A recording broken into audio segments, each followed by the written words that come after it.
Hey mama, you're listening to the Resting in Motherhood podcast with your host and new motherhood BFF, Brittany Maya. I'm a certified infant sleep specialist, but more importantly, I'm a mama navigating my own motherhood journey right alongside you. So join me weekly as we discuss the real, raw, and relatable truths of motherhood. We'll touch on everything from the ugly and difficult things we think but are afraid to say out loud, to the beautiful moments that uplift us and bring us so much joy in motherhood. So go ahead, take a deep breath, embrace the chaos, and join me for heartwarming conversations that'll leave you feeling understood, inspired, and ready to tackle whatever motherhood throws your way.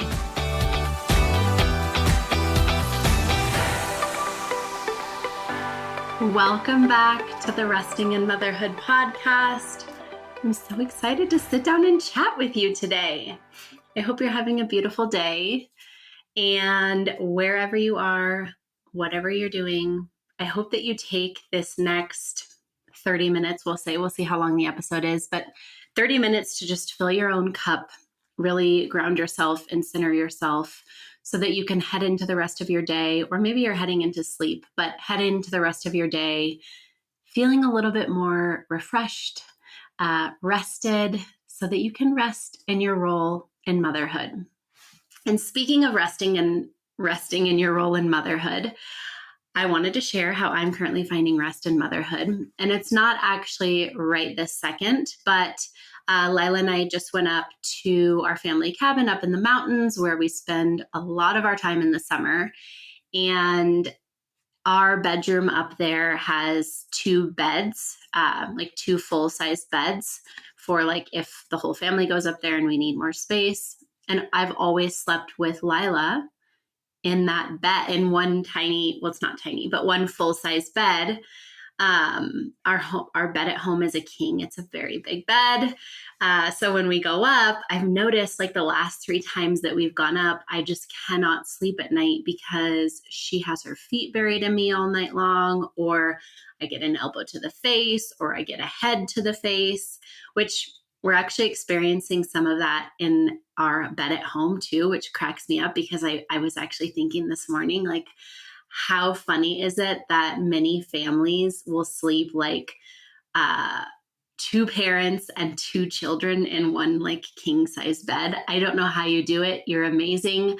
I don't even know how families do it with 2 parents and 1 child in a king size bed. And if you're in an even smaller bed, how are you doing it? Because I am slowly losing my mind. I love my child. I love her so much.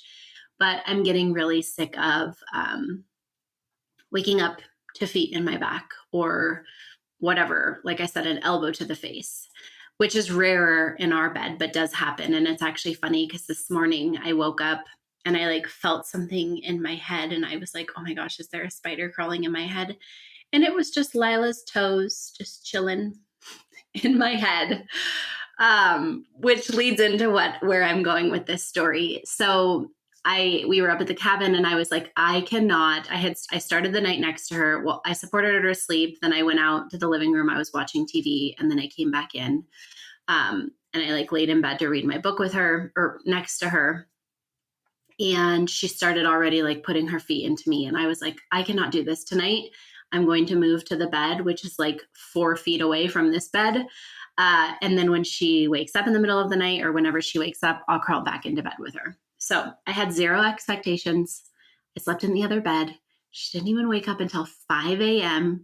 And it was just a simple like, Mommy, where are you? And I woke up. I said, I'm right here. And I crawled into bed with her and slept with her till she woke up at like 8. No preparation, right? This child who has co-slept the majority of her life, except for like the first 3 beginning months of her life, easily slept a full night without her mom in bed with her, with no tears, with no drama, with no stress. It was easy. So then the next night we did it again. We did not make it as late, or I guess we could say early into the morning. It was like 2:30 and she called and I went into bed with her. So then I asked her, are you thinking that like you're ready for your own bed at home? Was that kind of cool to sleep by yourself? And she's very much wanting her own bed at home. So that will be how I'm finding rest, is getting her bed set up for her, which I'll need to do like a whole different episode on that in itself, like our whole co-sleeping journey and then the transition out of it. But that is how I'm finding rest, is I'm really leaning into her desire right now to get that independence at nighttime, which I know is going to in turn make me a better mom, because I am waking up very rageful or ragey most mornings, just because I'm sick of having the darn feet in me or the elbow in me or the arm smacked across my face, as I'm sure if you have a bed sharing toddler, you're probably laughing right now or shaking your head. And that's just a reminder, right? That things, I mean, she's almost 5. She'll be 5 in August. I can't even say she's 4.5 anymore because she's past that. And I've always said, like, I'm going to co-sleep with her for as long as it works for us. And the key is works, right? And it's funny because this transition is kind of naturally happening, I think, when she's ready too, but it's not really working for me anymore. I'm just feeling really touched out in the mornings, just because I'm having feet dug into my back or my butt all night long.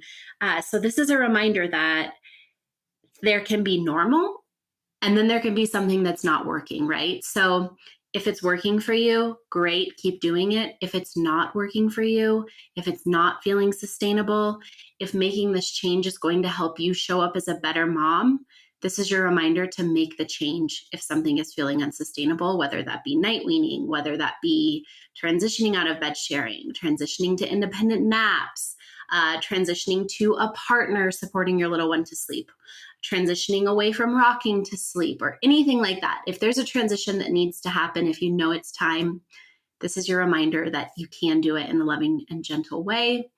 And if you need help with that, I am here to help you with it. So I'll jump right in to today's what I want to talk about. And it's going to be a little bit spicy. And I've kind of talked about this topic before in my, I can't remember the title, something like it's about sleep training BS. But what I really want to talk about today is why sleep training is so dangerous. And the spoiler alert here is it's not what I'm going to talk about today, although this is another dangerous part of it. It's not about the attachment aspect. It's not about not responding to cries or the trauma aspect. What I want to talk about today is the fact that sleep training views sleep as a behavior, meaning that when you leave your child to cry it out, or you're doing Ferber, or you're doing the chair method, or pick up, put down, whatever you're doing, those are all behavioral modifications.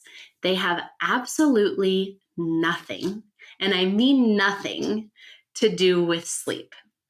So, for example, with cry it out, what we're doing is we're locking a child, and it doesn't necessarily mean we're locking, but I mean, if they're left alone in a crib, it is essentially locking them in a room because they have no way to get out, especially for a child who's not mobile. So you're locking them in a room and you're not responding to their cries. So what their brain is learning is, okay, I'm crying, I'm calling out for them, they're not coming. This response is not getting what I need. And in order to protect myself, I'm going to shut down and I'm not going to cry. And then the brain learns crying at night does not bring a caregiver, so I'm going to stop crying. Nothing about sleep has been learned. If you're watching the YouTube version, you see me put the learned in quotes. If you're listening, I'm putting learned in quotes because you cannot teach sleep. It's a biological function. So nothing about sleep has been learned. The only thing that has been learned is that cries won't be answered at night, so I'm not going to cry. So we have modified the behavior. We have modified the crying. We have not modified a biological function, which is sleep. And that's what we need to understand, is that sleep is a biological function. It's not a behavior. So when we're telling families to cry it out or do Ferber or whatever, however they want to label the sleep training, we're missing a fundamental piece, which is that Sleep is a biological function.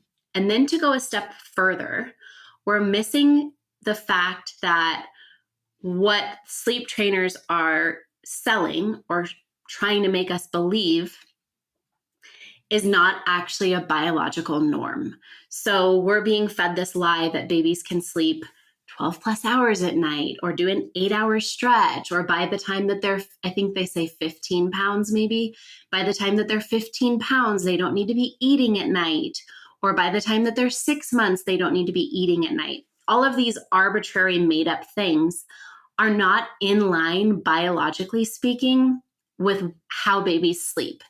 It's biologically normal for babies to wake about every 2 to 3 hours throughout the night to get a quick feed or a snuggle and go back to sleep. That is the biological norm. And this frequent waking, although very frustrating, is a built-in protection against SIDS, okay? So sleep training is dangerous, again, apart from the attachment piece of it, because it tries to view sleep as a behavior. So that's making us ignore what's biologically normal. And then this is the big piece that I want to talk about today, is sleep training then ignores red flags, right? So if I don't know, we'll call her Susie. If Susie has a baby, I just made up that name. If Susie has a 6-month-old who is waking every hour all night long, maybe she's nursing to sleep, maybe baby's in her room with her in a crib, we'll say, but baby's waking up every hour. She goes to a sleep trainer. The sleep trainer is going to probably, again, I can't speak for all sleep trainers, but this is based off of my experience with past clients. This is kind of how the conversation would go with a sleep trainer. Oh, well, they're waking hourly because you nurse them to sleep. Or they're waking hourly because they're in your room with you. So you need to put them in another room. So you need to stop nursing to sleep and you need to stop having them in your room. And then we're going to have to do some crying because right now they know that every time they cry, you'll come. So we need to teach them the all-important skill. Again, I'm doing my air quotes here. The all-important skill of self-soothing, right? So they're telling you all of these things, and what they're missing is nursing to sleep is a biological norm. Babies prefer sleeping within sensory range of a caregiver. That leans into their need for attachment with us, right? It actually promotes better sleep because they wake up, smell us, hear us, see us. If they're in bed with us, taste us. If they kind of roll over and start nursing, all of those things are actually conducive to better sleep. So they're ignoring the biological norm. But the big piece that is missed there is this baby is waking hourly, okay? So now we're going to flip the script, and Susie's coming to me with the same baby, same issues. I'm looking through her intake form. I see that she's nursing to sleep. Great, that's working for her. I see that they want a room share for 12 months. Great. And then I see those hourly wakings. And my brain goes, what's going on here? What deeper issue is going on that's causing this baby to wake up hourly? Or, okay, let's look at a different example. We have a baby who is fighting sleep all the time, right? A sleep trainer will probably tell them, well, they need to learn how to fall asleep independently. So you just need to leave them in the crib, drowsy but awake, and let them cry themselves to sleep. If I have a client who's coming to me and sleep is a constant fight, I'm talking about naps, bedtime, and I know these clients because they come to me, and as soon as we start talking about sleep, tears come up in mom, big feelings come up because that's how stressful sleep is. That's how big of a fight sleep is.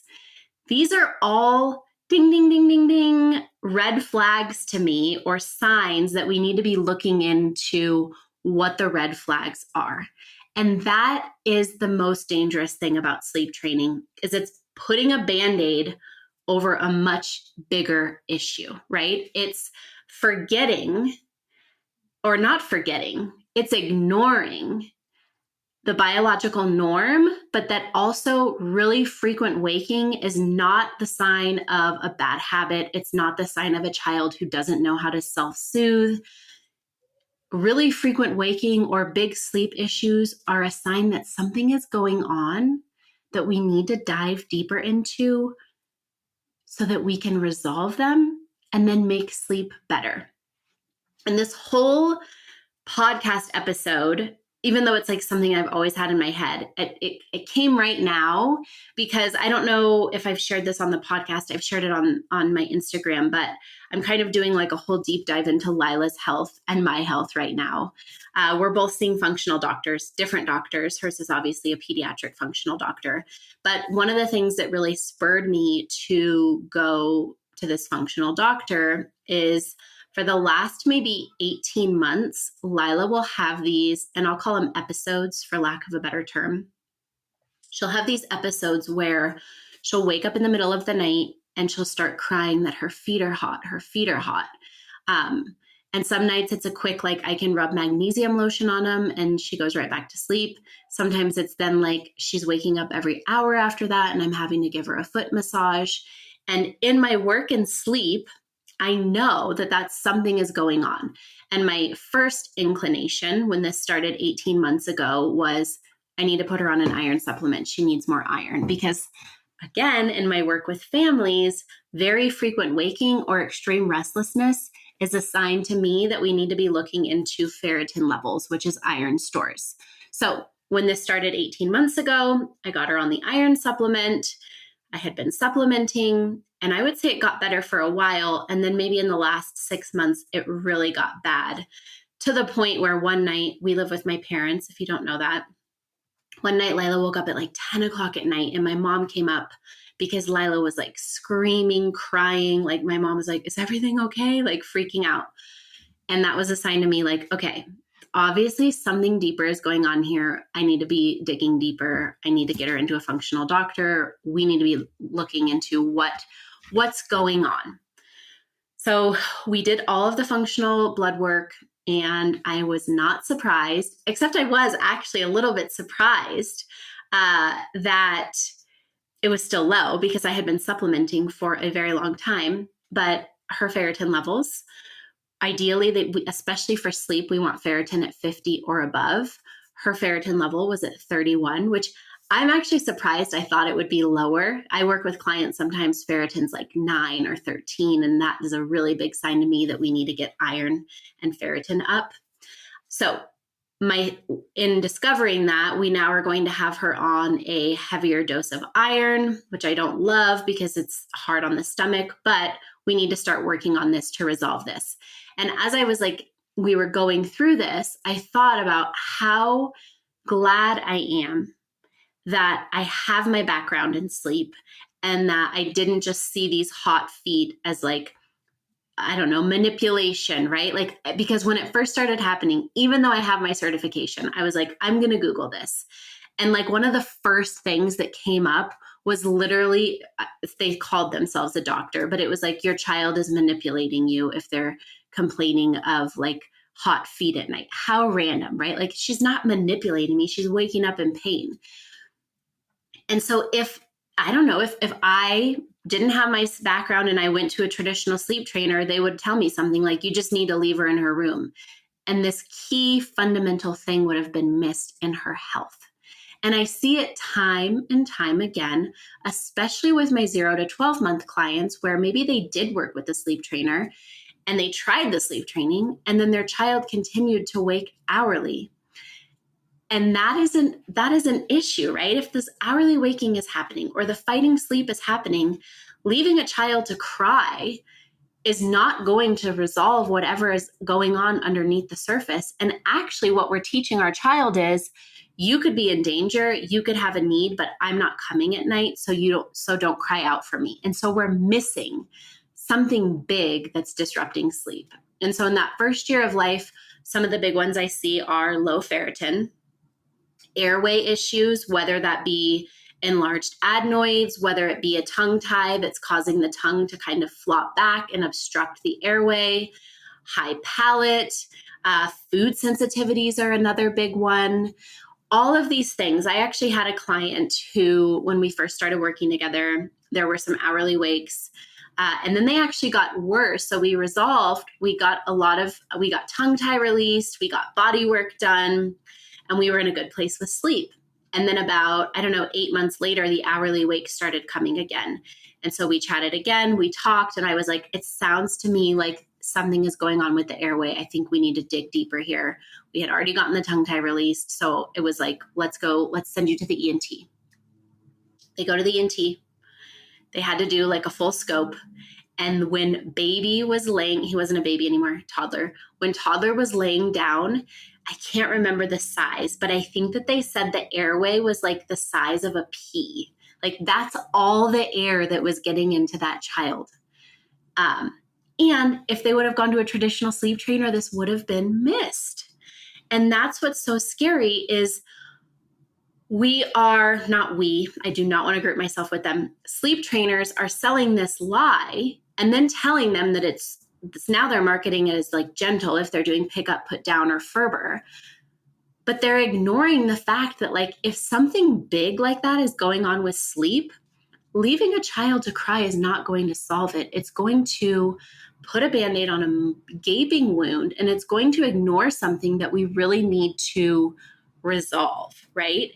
And I think I know that that's totally irresponsible, right? Like we need to understand what's biologically normal. Okay, it's biologically normal for babies to wake about every 2 to 3 hours. I know I probably sound like a broken record when I say that, but that is normal. But then we need to know what is not normal. Hourly waking is not normal. Really restless sleep. Like if you have a child who's tossing and turning all night long, or kicking their legs, or flailing their arms, or they need to like wake up every 30 minutes to relatch. If you have a little one who's dealing with split nights in the middle of the night for a long extended period of time, like over a month. If you have a little one who will go to sleep, but then wakes up frantically like an hour later and has a really hard time going down. If you have a little one who's fighting sleep, like none of those, and I mean really fighting sleep. I'm not talking about like they're teething and they're fighting sleep, or maybe they need a little bit longer of a wake window. I'm talking about like, and you'll know if this is the case in your home, where like sleep feels like such a struggle. Like every time you go into a nap or you go into bedtime, you're like, how big of a fight is it going to be today? None of those things are normal, and none of them are going to be solved by sleep training because they are a sign of a bigger issue. And that is what we really need to be focusing on when we're looking at like why we shouldn't be recommending sleep training, because we're missing a fundamental piece of this sleep puzzle. We want to make sure that baby's healthy.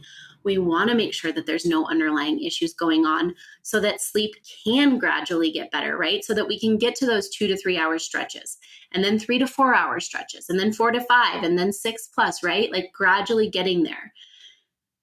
So if you have a little one who is hourly waking, who is fighting sleep, who is extremely restless, if things are feeling extremely hard, I want to assure you, if you're kind of like, I don't want to sleep train, but is this my only option? No, that's a sign that there's something deeper that we need to be looking into that would be totally missed and ignored with sleep training. And let me also say this, some very spirited children, like my child, the crying will not stop. So you will go on night and night after night, and your child is so strong-willed, knowing that something is wrong, that they need your help, they'll keep crying out.